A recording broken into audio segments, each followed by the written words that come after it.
Even சின்ன சின்ன பசங்களுக்கே வந்து எலும்பு தேய்மானம் வந்து ரொம்ப காமனாக பார்க்க வேண்டியதாக இருக்குது. இப்போ நான் அறிகுறிகள்னு பார்த்துக்கலாம். அதில் வந்து பார்க்கும்பொழுது எனக்கு நடக்கும்போது கழுக்குன்னு சவுண்டு வருது, நடந்தால் எனக்கு மூட்டில் டக் டக்குன்னு சவுண்டு கேட்குது அப்படின்னு சொல்லிட்டு ரொம்ப காமன் டேர்மில் இந்த சிம்டம் வந்து யூஸ் பண்ணுவாங்க. இதுதான் இனிஷியல் இதுவாக இருக்கும்.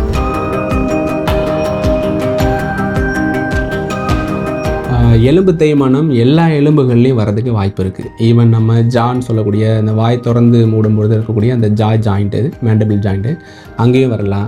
கை விரலில் இருக்கக்கூடிய ஜாயிண்ட்ஸ்லையும் வரலாம். மூட்டுகளில், கை மூட்டுகள்லையும் வரலாம். பட் காமனாக நிறைய அஃபெக்ட் ஆகிறது வந்து மூட்டு வலி வந்து பெருமூட்டுன்னு சொல்லக்கூடிய நம்ம நீ ஜாயிண்ட். ஏற்கனவே ப்ராப்ளம் இருக்கும்பொழுது ஒபிசிட்டி ஆகும்பொழுது இன்னும் ப்ரெஷர் அதிகமாக க்ரியேட் ஆகும், அதை இன்னும் அதிகமாக்கும். ஈவன் உடல் பருமத்தில் கம்பேர் பண்ணும்போது இப்போ ஹைப்போதைராய்டிசம் கண்டிஷன் இருக்குது. இப்போ தைராய்டு இம்பேலன்ஸ் இருக்கும் பொழுது பொதுவாகவே போன் எல்லாமே ரொம்ப வீக் ஆகும். ஸோ ஹைப்போதைராய்டிஸில் ஒபிசிட்டியும் ஆவாங்க, போனு வீக் ஆகும். ஸோ ரொம்ப அஃபெக்ட் ஆகிறவங்க இந்த ஹைப்போதைராய்டிஸில் இருக்கக்கூடிய பேஷண்ட் தான். இந்த எலும்பு வளையிறதா இருக்கட்டும், ரொம்ப அதிகப்படியான ஒபிசிட்டி ஆகும்பொழுது அழுத்தம் அதிகமாகிட்டு பெயின்ஃபுல் அதிகமாக ஃபீல் பண்ணுறது இந்த ஹைப்போதைராய்டிஸில் இருக்கக்கூடிய ஒபிசிட்டியில் வரக்கூடிய மூட்டு வலி தான். நீ ஜாயிண்டில் தான் இந்த காமன் எலும்பு தேய்மானம் வந்து ரொம்ப காமனாக எல்லா இடத்துக்கும் வர ஆரம்பிக்குது. இதுக்கு காரணங்கள்னு பார்த்தா சரியான அந்த உள்ளே இருக்கக்கூடிய சைனோவியல் ஃப்ளூயிட் வந்து குறையிறது. ஸோ சைனோவியல் ஃப்ளூயிடை வந்து நல்லா ஹெல்த்தியாக வச்சுருக்கிறதுக்கான ஃபுட் எதுவும் நம்ம எடுக்கிறதில்ல, சரியான மூவ்மெண்ட் கொடுக்கறதில்ல. இன்னும் அடிஷ்னலாக அது ரொம்ப ஃபியூஸ் ஆக ஆரம்பிக்கிட்டது, ஃப்ரீஸ் ஆகுது. அப்படின்னா நம்ம உள் மூட்டுடைய ஏதாவது ஒரு முனையில் அந்த உள் பக்கம் ஒரு இடத்துல மட்டும் ஷார்ப்பாக எனக்கு பெயின் இருக்குது. ஒன்று மூட்டோடைய உள் பக்கம், அதாவது உள் பக்கம்னா மீடியல் சைடுன்னு டேர்ம் சொல்லுவாங்க.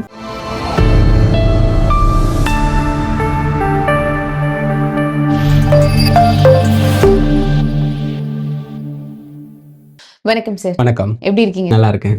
சரி, இன்னைக்கு நிகழ்ச்சியில வந்து இந்த எலும்பு தேய்மானம் அதை பத்தி ஒரு விளக்கம் தேவைப்படுது.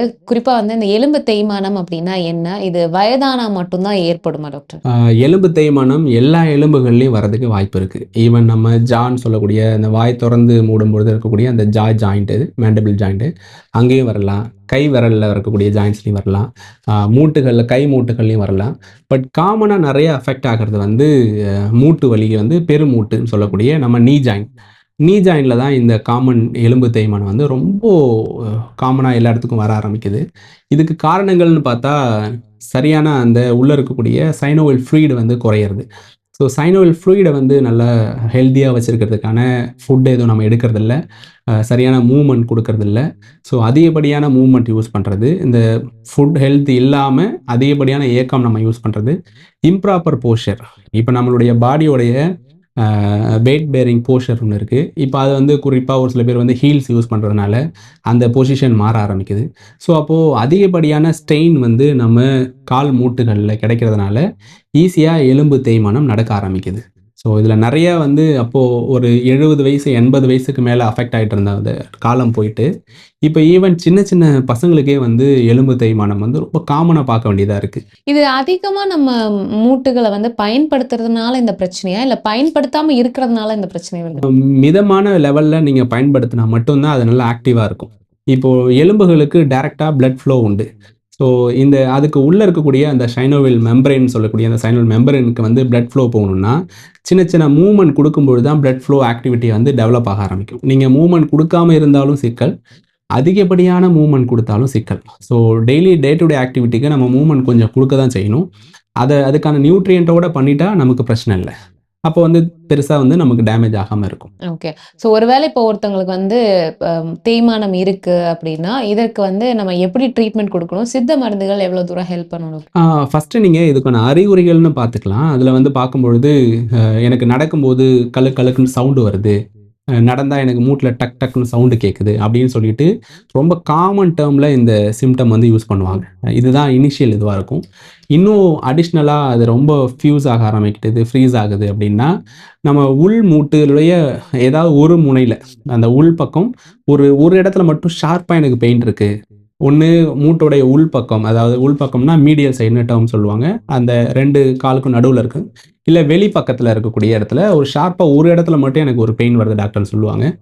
திரும்பி படுக்கும்போது இந்த கால் மேல் முட்டியில் இந்த கால் பட்டுச்சுன்னா எனக்கு சிவியர் பெயின் வருது. இதெல்லாம் வந்து ரொம்ப ஆரம்ப நிலையில் இருக்கக்கூடிய அறிகுறியாக இருக்கும். இல்லை ஒரு சில நேரத்தில் வந்து மூட்டு வீங்கிடுது. நான் கொஞ்சம் தூரம் நடக்கிறேன், நடந்து போயிட்டு வந்தோடனே என் மூட்டில் வந்து வீக்கம் வந்தது அப்படின்னு சொல்லிட்டு ரொம்ப சிம்பிளிஃபைடான சிம்டமாக இருக்கிற மாதிரி இருக்கும். பட் இதுவே ரொம்ப நாள் கிரானிக்காக ஆக ஆக சிவியர் பெயின் வந்துடும். என்னால் நடக்கவும் முடியல, அசைக்க முடியல, என்னுடைய கால் மூட்டு நல்லா வீங்கிடுது. இன்னொன்று கால் வளைய ஆரம்பிச்சிடுது. இன்னும் ஏஜ் ஆகும்பொழுது அந்த டேமேஜ் அதிகமாக அதிகமாக நீங்கள் நிறைய பேர் பார்த்துருப்பீங்க, வயசானவங்கலாம் மூட்டு வலியில் இருக்கிறவங்க கால் வந்து ஒன்று வெளிப்பக்கமாக வளைஞ்சிருக்கும், இல்லை உள் பக்கமாக வளைய ஆரம்பிச்சிடும். ஸோ இதெல்லாம் ஆரம்பத்தில் ஒரு சாதாரணமாக டக் டக்குன்னு சவுண்டு கேட்கறதுல ஆரம்பித்து நம்ம நடக்கிறதுக்கு ரொம்ப சிரமப்படுத்துகிற அளவுக்கு, நம்ம கால்களை வளைய வைக்கிற அளவுக்கு கூட சிவியர் டேமேஜ் ஏற்படுத்துறது தான் இந்த மூட்டு எலும்பு தேய்மானத்தில் ஆஸ்டியோ ஆர்த்ரைட்டிஸ் நீ.